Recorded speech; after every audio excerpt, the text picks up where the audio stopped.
Le cercle de Kéniéba, riche en ressources aurifères, attire de nombreux exploitants, y compris des sociétés étrangères. Cependant, l'exploitation minière, souvent illégale ou mal encadrée, entraîne des conséquences désastreuses pour les communautés locales, multipliant les accidents mortels, comme l'incident qui a eu lieu samedi à Bilal Koto. Ce nouveau drame a été néfaste à des dizaines de femmes qui ont perdu la vie et une dizaine de blessés graves, évacués vers l'hôpital de Kéniéba.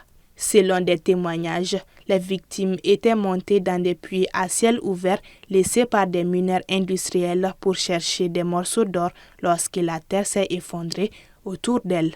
Face à la tragédie, le chef du gouvernement a convoqué dimanche 16 février une réunion de crise avec les ministères concernés afin d'évaluer la situation et de proposer des mesures fortes afin d'éviter que de telles catastrophes ne se reproduisent.